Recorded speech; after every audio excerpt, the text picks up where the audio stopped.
여러분, 참 문재인 정부는 말만 화려한 사람들, 말잔치에 능숙한 사람들, 그 이면에는 거짓말이 횡행하는 사람들, 저는 이렇게밖에 말 못하겠어요. 본인은 뭔가 굉장히 잘하는 것처럼 이야기했지만 오히려 박근혜 정부 때보다 더 못한 게 너무너무 많아요. 저는 경제만 이야기를 하는 사람이지만 사실 박근혜 정부보다 못한 게 경제뿐이에요. 외교는요? 안보는요? 국방은요? 아니 뭐 제대로 박근혜 정부 때보다 좋아진 게 뭐죠? 저는 잘 모르겠어요. 이명박 정부 때보다 좋아진 건 있나요? 노무현 정부 때보다 좋아진 건 있나요? 글쎄요. 저는 생각나는 게 별로 없어요. 생각나는 게. 그런데 이 낙하산도 마찬가지예요. 낙하산. 문재인 대통령은 후보 시절에도 그랬고요. 예, 낙하산 이거 없애겠다. 낙하산 금지하겠다. 그렇게 본인이 쉽게 말하면 뭐라고 이야기해야 되나? 1000명을 했습니다. 1000명. 야, 1000명이라는 단어가 좀 좋을란지 모르겠어요. 1000명이라는 단어는 거기에 쓰는 게 아닌 것 같긴 한데요. 예. 네, 보라트님 슈퍼챗 감사합니다. 웃으면서 사세요. 국민 여러분 하고 주셨습니다. 1000명이라는 단어는 사실 따지고 보면 하늘의 명을 받는다는 이야기인데 그거는 아닌 것 같고요. 어쨌든 취임일성으로 공공기관 낙하산 인사하지 않겠다 이렇게 공언했습니다. 그랬을까요? 그랬으면 얼마나 좋겠어요. 전혀 오히려 박근혜 정부 때보다 더했다 이런 이야기까지 나옵니다. 이것은요 금융공공기관의 낙하산 사례입니다. 자, 전체 상임감사만 하더라도요 전체 낙하산인 사람이 5명이에요. 아닌 사람이 9명이에요. 그러면 몇 퍼센트입니까? 낙하산이 56%가 낙하산이에요. 비상임 이사 전체 44명. 예. 그리고 그 중에 16명이 낙하산이에요. 그러면 36%가 낙하산이라는 거죠. 이거 박근혜 정부 때보다 더합니다. 박근혜 정부 때보다. 박근혜 정부 때는요. 이렇게 많지 않았어요. 뭐 박근혜 정부 때라고 해야 되나요? 초기라고 해야 되나요?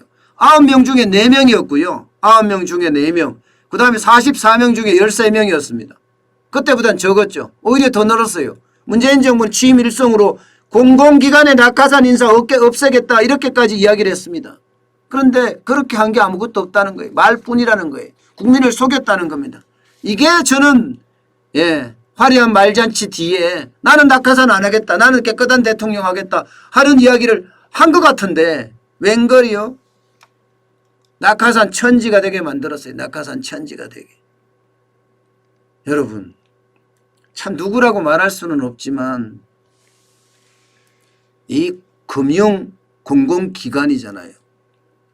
그러면 적어도 재무제표는 볼 줄 알아야 되거든요. 여러분 재무제표를 볼 줄 모르는 낙하산도 천지예요. 근데 이들이 받는 연봉은요 1억 5천씩에 1억 5천 2억도 받는 사람이 있어요. 참 안타깝죠. 안타깝습니다. 이 대표적인 데가 이 산업은행이에요. 산업은행.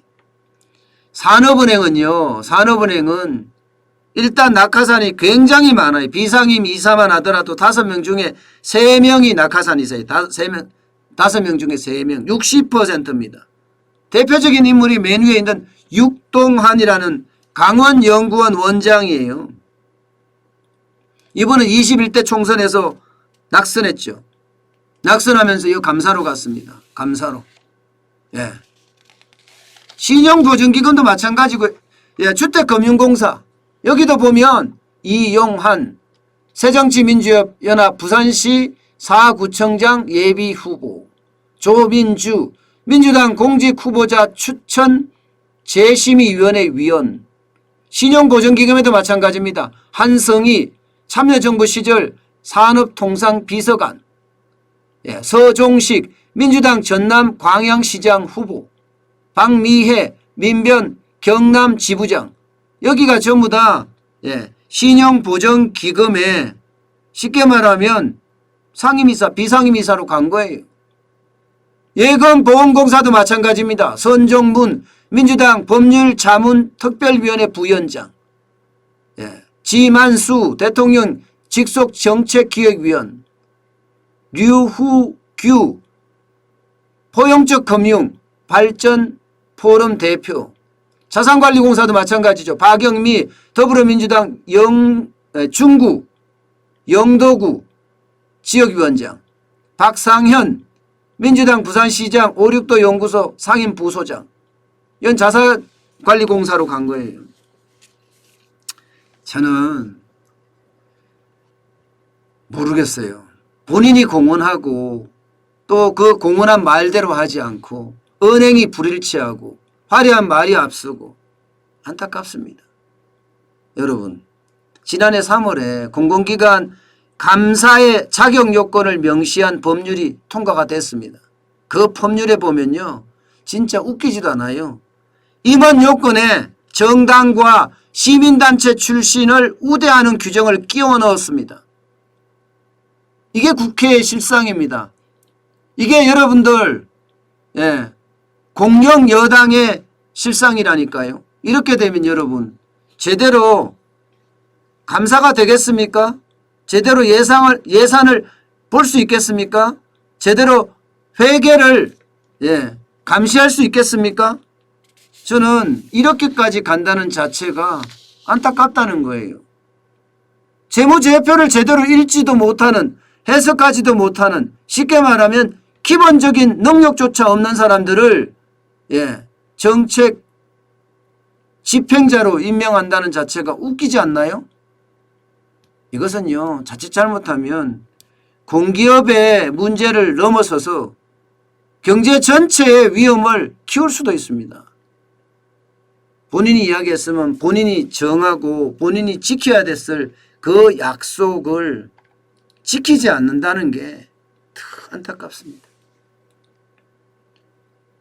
저는 개인적으로요, 약속을 제대로 안 지키면 웬만하면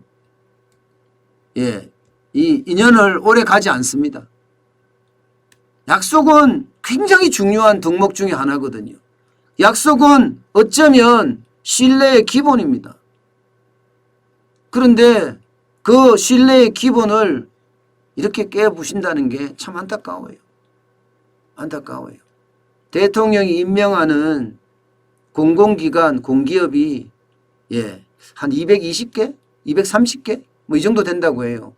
거기에 CEO부터 시작해서 감사, 비상임 이사 이렇게 다 따지면 엄청난 인력이 거기에 들어가겠죠. 그러면서 사실상 국민의 세금을 갉아먹는 겁니다.